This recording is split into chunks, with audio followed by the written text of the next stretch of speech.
qui m'intéresse dans les arts plastiques, c'est vraiment l'expérimentation et c'est des nouvelles matières. Après, j'ai commencé à répondre aux questions qu'on me posait par rapport à ce personnage, comment il était né, pourquoi il avait cette forme-là, comment il se développait. Donc j'ai élaboré une petite histoire. Donc j'ai créé le laboratoire aussi avec la petite graine qui se transforme en Sloon au printemps. Donc c'est une petite graine qui naît sur les tablettes d'Essert où je travaille à la Vacquerie aux Essert. Donc des petits personnages qui évoluent comme ça au cours du temps. Et alors qu'au départ il était assez simple, après il s'est diversifié. Là aujourd'hui c'est vrai qu'au travers des peintures, des installations, etc., il peut prendre des formes très différentes.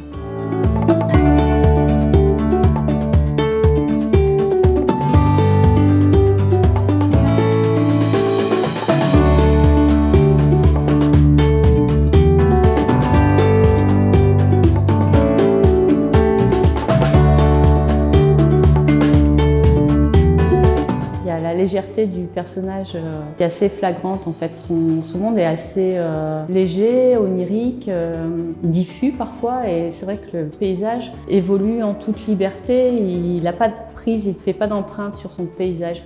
Vraiment c'est quelque chose que j'essaye de montrer aussi, un rapport doux et tendre avec l'environnement. C'est vrai qu'au départ le personnage avait une position très forte dans un univers très coloré, très artificiel et en fait c'était un peu le rapport que j'avais avec la nature où je me disais que tous les paysages, la nature qu'on a aujourd'hui, elle a été refabriquée, reconditionnée par l'homme, elle n'est plus naturelle. Il parle avec un arbre à un moment où il fait de la musique, etc. C'est quelque chose de très doux que j'essaye de mettre en évidence. Là, c'est beaucoup d'acrylique, alors j'aime bien mélanger aussi avec des médiums. Des fois, je retravaille le trait, le dessin avec des crayons, des stylos. Je travaille aussi juste les dessins, l'aquarelle. Le laboratoire qui est présenté présente à la fois plein de petits objets à la manière d'un cabinet de curiosité et à la fois il est très ordonné avec plusieurs étapes de création du sloon, l'étude de la graine, comment il est constitué à l'intérieur. Il y a tout ce processus un peu scientifique de découverte et d'analyse qui me vient aussi de mes études de sciences. C'est vrai que j'aime bien échanger quand je fais des ateliers ou que je vois du public pour expliquer d'où il vient, comment il est né. Et c'est vrai que les gens se prêtent au jeu et parfois m'apportent aussi des petites questions qui me font réfléchir sur son évolution. Le travail du laboratoire est assez ancien puisque je ne l'avais pas montré depuis au moins une dizaine d'années, je pense. Et à l'époque, je faisais beaucoup les sloons en pâte Fimo et depuis, je travaille la céramique.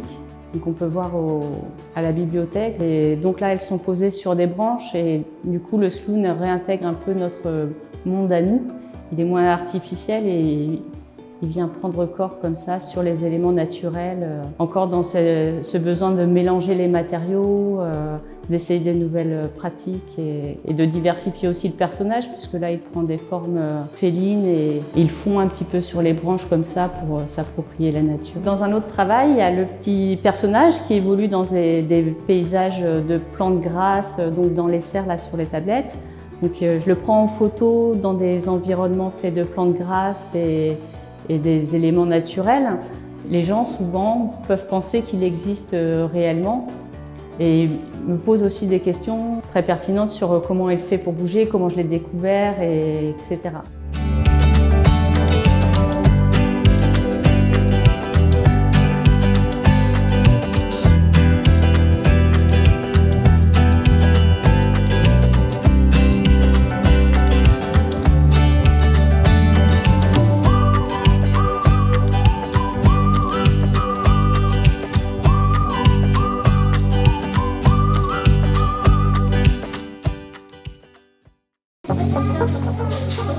Quel est le moins? On va repasser par là. Voilà, nickel, d'accord. Si vous n'y arrivez pas ou si vous avez Estelle. Et pour le transformer, sinon des petits trucs. Bah oui. Si je n'aplatis pas, donc là on a une boule. Je fais un petit peu comme ça pour la rendre les mains, ça sèche à l'intérieur. Une trace d'eau.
commencé à la fac d'art d'Amiens. J'ai fait un parcours art plastique et cinéma.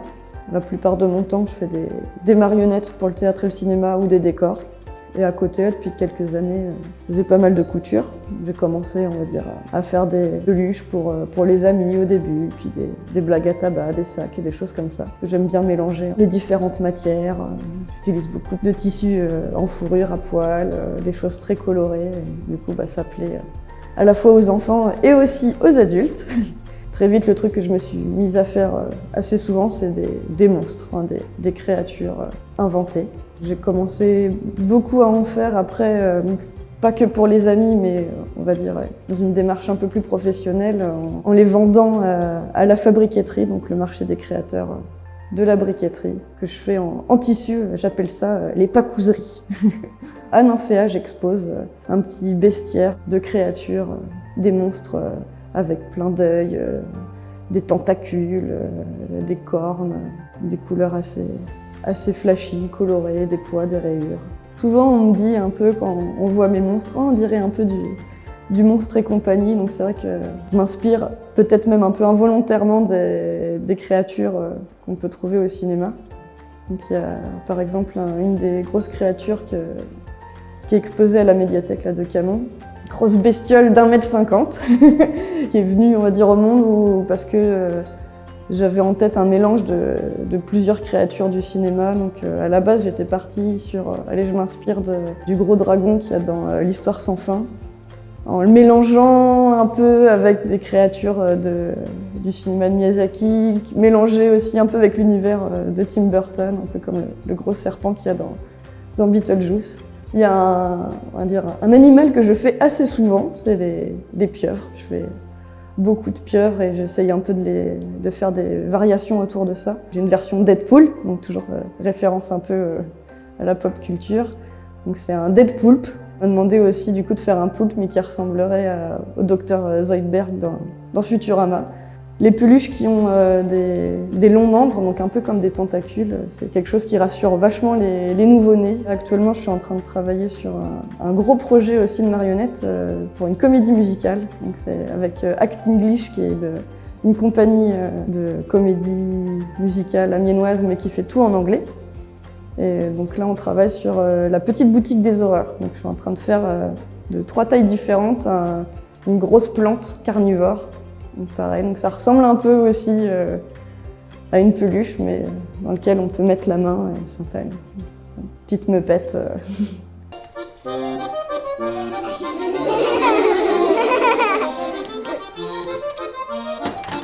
herbe. Le dessin, c'est bien, mais quand tu débutes, il faut accepter d'être un artiste incompris. Mon petit Robert. Par contre, fais attention à ne pas déborder. Non mais je rêve, l'excuse à 2 balles. Mais c'est pas moi, c'est pas fait, frère. Je m'appelle Sarah. Moi je m'appelle Émilie et On est la compagnie du poulailler. on est sœurs. Avant de faire un spectacle, on a fait un album qui s'appelle J'ai débordé. Et c'est à partir de cet album-là qu'on a inventé le spectacle avec du dessin en direct de Sarah. Moi je suis de l'autre côté à la mise en scène.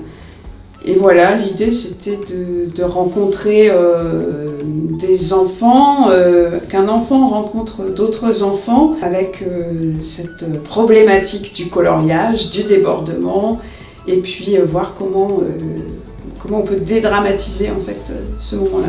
C'est ça qu'on avait envie de raconter. Qu'est-ce qu'on va faire de toi, Robert? Quoi? Tu connais pas le règlement? Voyez, mais que celui qui n'a jamais débordé lui jette la première pierre. On ne touche pas, s'il vous plaît. Oh, Monsieur Robert, un autographe, s'il vous plaît. On vous adore.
manger quelque...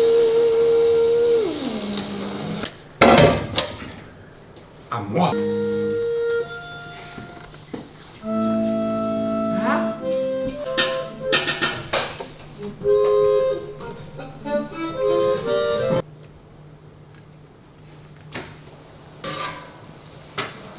Mais ma c'est vous ne vous posez pas. Oh.